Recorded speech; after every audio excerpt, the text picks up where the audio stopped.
Olá, pessoal! Na nossa última videoaula, falamos sobre alimentação na Idade da Pré-História.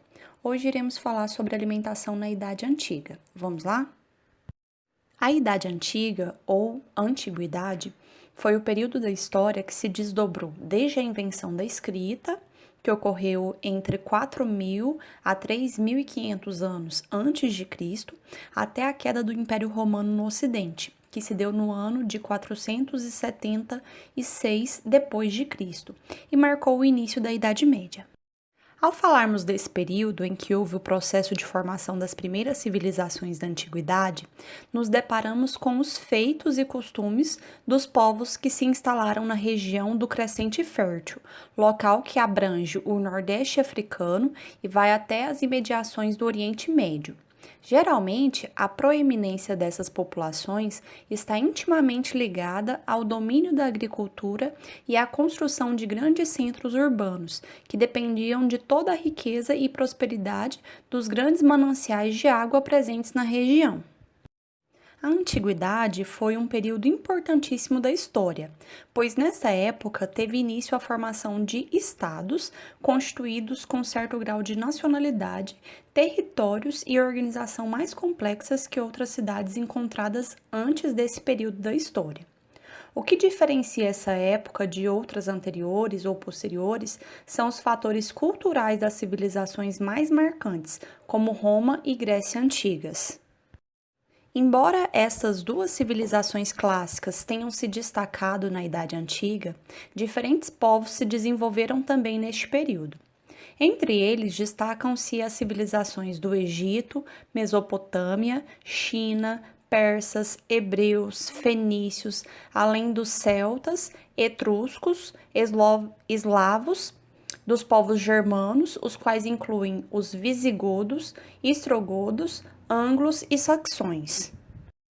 Como o nosso foco hoje é falar sobre alimentação, iremos destacar os principais alimentos adotados pelas civilizações mais importantes dessa época, as civilizações da Mesopotâmia, Egito, Grécia e Roma. Os demais povos que habitavam essa região não serão abordados nesta aula hoje. Iniciaremos falando sobre a história da alimentação da Mesopotâmia. Na Mesopotâmia, as principais fontes vegetais de alimentação eram o trigo e a cevada. A conservação desses alimentos era uma das tarefas do dia a dia da população. O trigo era colhido, fervido até estar bem cozido, secado ao sol, descascado, triturado e separado em 3 frações granulométricas. Essa preparação básica, denominada bulgur, podia ser armazenada por meses, fornecendo a principal alimentação diária das famílias. Com ele, podiam ser preparados diversos pratos diferentes durante todo o ano. Até hoje, a pasta é usada pelos descendentes dos assírios, sendo a Turquia uma grande produtora mundial. A farinha de trigo também era empregada para fabricar o pão não fermentado. A cevada servia para a preparação da cerveja, que era fabricada e vendida pelas mulheres. Além de tais pratos, os povos mesopotâmicos também fabricavam bolos de diferentes tamanhos e sabores, que eram acompanhados por cervejas e vinhos produzidos a partir da fermentação de vários frutos e grãos. Outros vegetais consumidos eram lentilhas, grão de bico, feijões, cebola, alface, tâmaras e uvas. Também comiam uma grande quantidade de vegetais que eram fáceis de serem preparados. Os pepinos eram comidos inteiros com casca. As cenouras raramente eram cozidas. As folhas de videiras cozidas eram consumidas e apreciadas. Também eram apreciadas as sementes de melões, melancias, margaridas e abóboras, que eram lavadas, secas, cozidas com sal e assadas. A grande fonte de proteínas era o peixe. Mais de 50 tipos eram consumidos, provenientes da pesca com redes nos rios Tigre e Eufrates. A carne de carneiro era outra grande fonte de alimentação das classes mais elevadas da população. Outros animais criados para o abate eram as cabras e bois. Uma curiosidade para os dias de hoje é que comiam também cobras e sapos. Desde essa época já se conheciam as técnicas de fabricação de queijos, manteiga e iogurte. A mistura do leite e de seus derivados com o bulgur era muito apreciada.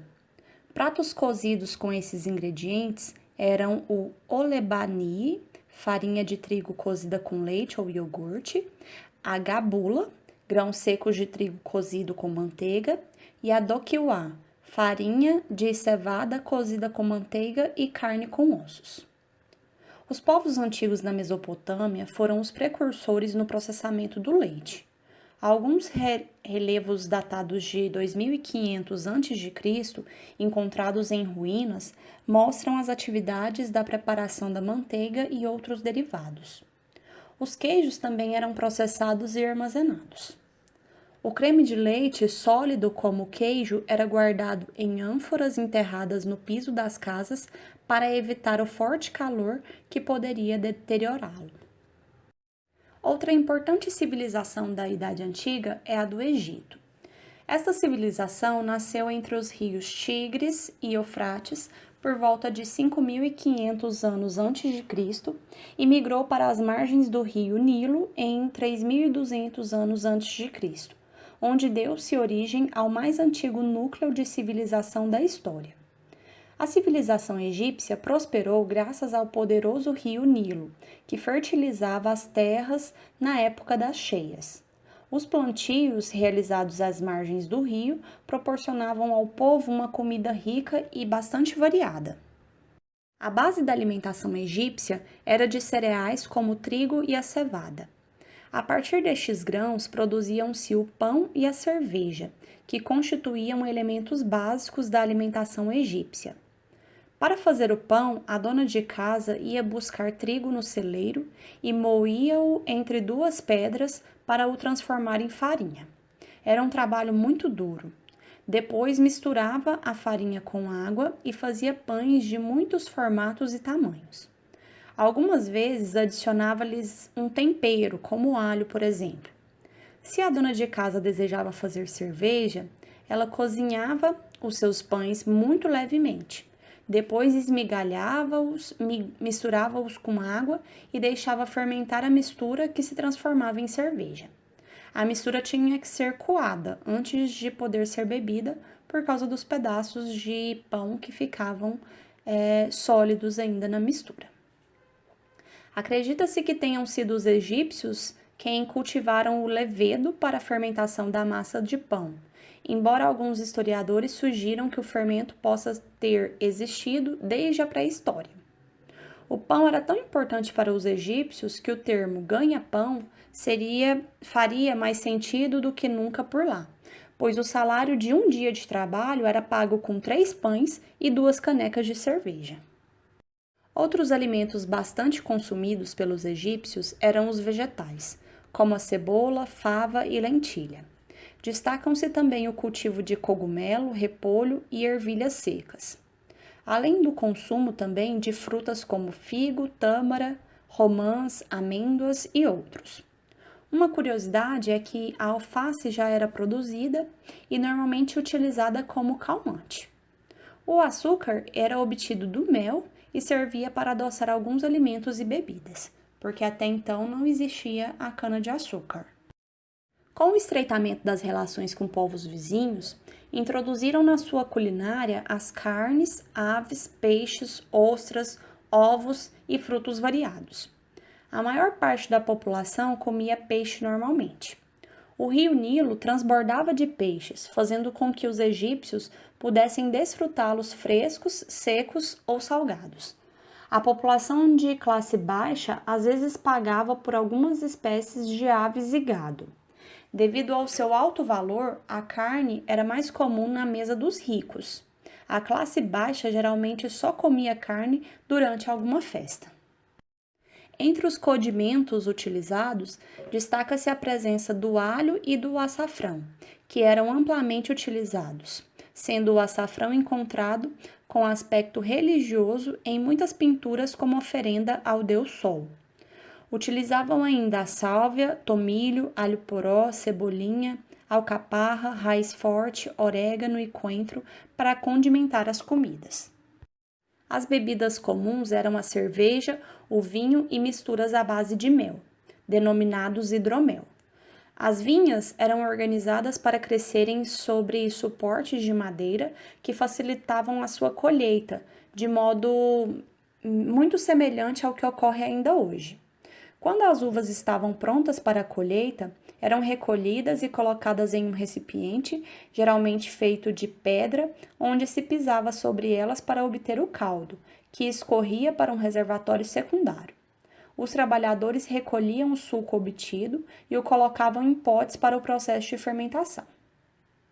O leite também era muito consumido, e este deveria ser armazenado em vaso específico ornamentado com desenho na face externa. Os óleos e gorduras utilizados para preparar a carne eram bem variados.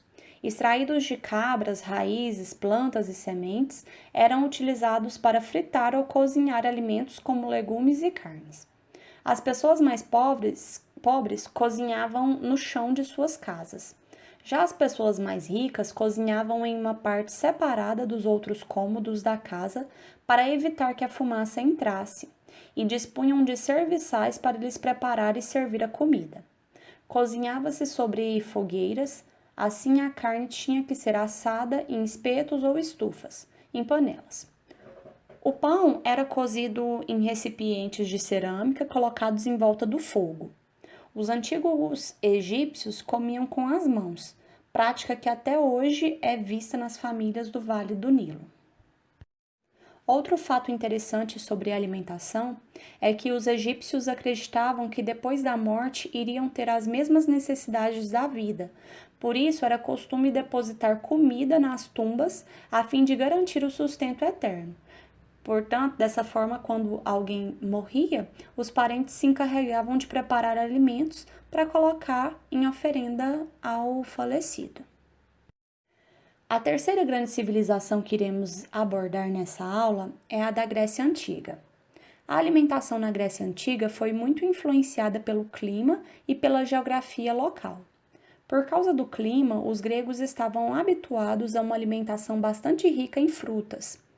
Deviam sua força e saúde tanto à sobriedade como ao hábito dos exercícios físicos. Os cereais constituíam a base da alimentação. A farinha de trigo servia para fabricar o pão, que começou a ser produzido a partir do momento em que se descobriu que, ao moer certos cereais e misturá-los com água, era obtida uma massa básica que servia para a fabricação de pães que estavam presentes na rotina alimentar dessa civilização. Surge, então, um conceito primitivo de panificação. Uma curiosidade é que os gregos distinguiam os povos civilizados dos povos selvagens pelo uso do pão. Daí a importância desse alimento para os povos daquela época. Os pobres se alimentavam habitualmente de uma papa, chamada de masa, que consistia de farinha de cevada dissolvida na água ou no leite. Juntamente com o pão, os gregos comiam bastante legumes, como alho, cebola, alho poró, abóbora, beterraba, alface, favas e frutos como azeitonas, figos, amêndoas, uvas passas, tâmaras e romãs. Uma das árvores mais valiosas da Grécia era a oliveira, pois as pessoas colhiam e comiam as azeitonas ou as esmagavam para fabricar o azeite. Na Grécia Antiga, o óleo não servia só para cozinhar, ele servia também para usar em lâmpadas ou para fazer cosméticos. O povo grego raramente se alimentava de carne. Nos dias de festa, assava-se um cordeiro ou um cabrito. Às vezes serviam-se carne de boi, mas frequentemente consumia-se a carne de porco. Como grandes caçadores que eram, os gregos apreciavam as carnes de caça, principalmente as carnes de lebre, perdiz, codorniz e tordo. A pesca também fornecia uma parte dos alimentos. Os pobres compravam sardinhas e atum dos vendedores. Comumente, tomava-se água. O vinho era reservado para os dias de festa e principalmente para os banquetes. Esse vinho era misturado com a água muitas vezes para aumentar seu rendimento. Na conservação de alimentos, observa-se o uso da secagem e da salga. A secagem era comumente feita em frutas e cereais, e a salga era feita em carnes através do sal obtido do mar. A riqueza trouxe hábitos exagerados de comer e beber para os gregos. Os banquetes tinham mesas fartas e duravam cerca de 4 dias. Eram reuniões apenas para homens, do tipo política, militar e social. Destacam-se aqui os sacrifícios religiosos de animais em oferendas aos deuses. Os pratos servidos, dentre outros, eram carnes assadas, quando os animais eram servidos inteiros, carnes cozidas, sopas e cereais. Durante o jantar, os convidados não tomavam vinho. Só no final é que se provava um gole de vinho puro, ao invocar o gênio bom ou a saúde. A última grande civilização, na Idade Antiga, foi Roma. A cozinha romana sofreu influência dos gregos, sendo enriquecida por sua culinária. Desse modo, o povo romano acabou criando uma cozinha variada e refinada, ultrapassando os gregos, mas guardando muitas semelhanças em relação às refeições e à hospitalidade. Roma foi o último grande império do mundo antigo. Com exércitos poderosos, dominou terras que antes pertenciam a gregos, egípcios, mesopotâmicos, persas e muitos outros povos. Com quase 1 milhão de habitantes, Roma transformou-se na maior cidade da antiguidade. Para lá se dirigiam pessoas dos lugares mais distantes, levando suas culturas e diversificando a alimentação local. Desenvolveram na região uma economia baseada na agricultura e nas atividades pastoris. A sociedade nesta época era formada por patrícios, que eram nobres proprietários de terras, e plebeus, que eram comerciantes, artesãos e pequenos proprietários. Assim como nas demais civilizações antigas, o pão era alimento básico no Império Romano. Foi em Roma que as padarias começaram a tomar forma, com a criação das primeiras escolas de padeiro e dos primeiros comércios de pão. No século II a.C., os padeiros gozavam de grande prestígio na sociedade romana, sendo até mesmo isentos de alguns impostos. No mesmo período, surgiu a primeira associação de padarias e panificadores de que se tem notícia. Acredita-se que muito do que os romanos sabiam sobre a produção de pães tinha sido absorvido da cultura grega, já que muitas padarias eram pertencentes a imigrantes gregos que viviam em Roma. E com o conhecimento de mais de 70 receitas de pão, não era de se estranhar que a política do pão e circo tinha surgido por lá. No início de cada refeição, os romanos geralmente comiam legumes. Batata, aspargos, azeitonas, cenouras, pepinos, cebolas, brócolis, alface e cebolas, até o século X, eram parte essencial na cozinha romana. Também gostavam de figo, romãs, laranja, peras, maçãs e uvas. As classes mais altas, os patrícios, desfrutavam de queijo, ovo, leite, frutas e mel. Quando os romanos conheceram o pão feito de trigo, começaram a comê-lo acompanhado de azeitonas e vinho. Os romanos mais ricos podiam desfrutar da carne de porco, cordeiro, aves e diferentes variedades de peixes. Já as camadas mais pobres da população, os plebeus, eles se alimentavam de um caldo, tipo de uma sopa, feito à base de trigo ou algum outro tipo de cereal, onde às vezes se adicionava carne cozida e um tempero feito à base de vinho. O povo comia também pequenos peixes, vegetais produzidos em hortas caseiras, em alguns casos carnes de bode, vaca ou galinha, de criação própria. Queijos e ovos também estavam presentes na alimentação das classes mais pobres. Quando o Império Romano expandiu, se incluíram novos ingredientes como o feijão, que rapidamente se tornou o preferido dos gladiadores. As classes mais abastadas também comiam feijão, mas em seu gosto requintado preferiam as lentilhas egípcias, um prato bastante exótico que ainda hoje é reconhecido por seu sabor rico e elevado valor nutricional. Roma ficou famosa pelos grandes banquetes, que tiveram origem no aumento de riquezas e no consequente aumento de excessos à mesa. Os cozinheiros desses banquetes eram pessoas importantes e reconhecidas em Roma, que recebiam altos salários. Ter um cozinheiro desses era símbolo de ascensão social. Começa a aparecer, então, a figura de chefe de cozinha. Curioso é saber também que os romanos não conheciam ainda os garfos. Então, geralmente comiam apenas com as mãos e cortavam os alimentos com alguma faca. Já as colheres conheciam e as usavam para comer os caldos, ovos ou alguns frutos do mar. Resumindo, então, a Idade Antiga é tida como a época dos grandes banquetes. A mesa se tornou sinônimo de arte em Grécia e depois em Roma. Nesse período na Grécia clássica surge o termo gastronomia, que tem por tradução estudo das leis do estômago. Surgem ainda as padarias no Egito Antigo e também em Roma, e começa o destaque da profissão de cozinheiro no Império Romano. Dessa forma, finalizamos nossa viagem pela história da alimentação das civilizações antigas e concluímos que, entre os diversos alimentos utilizados por esses povos, o pão era o que mais se consumia e que se consome até hoje na atualidade.